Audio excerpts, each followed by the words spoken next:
Le fait que la tique soit installée dans le sud du Québec et qu'on note la transmission de maladies à l'humain, c'est vraiment une nouvelle réalité pour nous.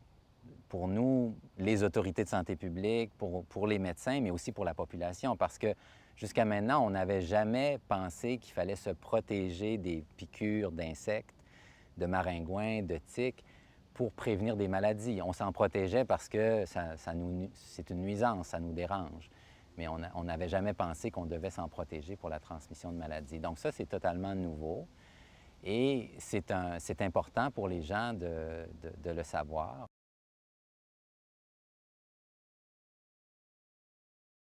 C'est une maladie qui peut évoluer en plusieurs phases. À chaque phase, si on la traite, à ce moment-là, l'évolution va s'arrêter. La personne, dans, dans plus de 95 des cas, va être guérie.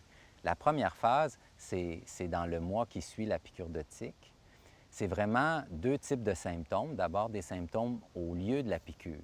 Donc, à l'endroit de la piqûre, si la tique nous a injecté la bactérie va se multiplier. Puis ça va faire une réaction qui va donner une rougeur sur la peau. On appelle ça, dans le cas classique de la maladie de Lyme, un érythème migrant. Donc, c'est une rougeur qui grossit progressivement. On dit qu'elle doit toujours dépasser 5 cm, dans le sens qu'elle devient assez grosse. Ce n'est pas une toute petite rougeur qui serait comme juste une réaction à une piqûre. Le deuxième volet, c'est des symptômes généraux d'infection, la fièvre, la fatigue, des douleurs musculaires, des maux de tête, donc des symptômes généraux. Donc ça survient dans le premier mois.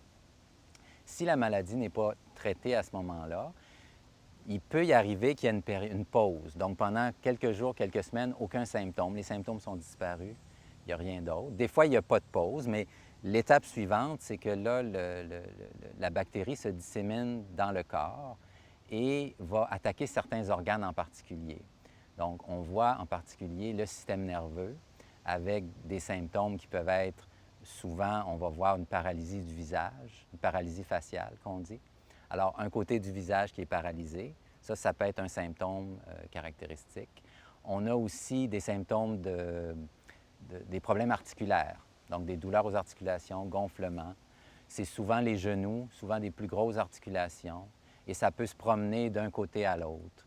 Et le troisième système qui peut être touché, mais plus rarement, c'est des problèmes cardiaques. À ce moment-là, on a des problèmes du rythme cardiaque, c'est-à-dire que le cœur peut ralentir. Puis dans certains cas, on peut devoir mettre un appareil pour, en fait, un pacemaker qu'on appelle, donc pour régulariser le rythme du cœur. Mais ça, c'est une complication qui est quand même plus rare là, au niveau de la maladie de Lyme.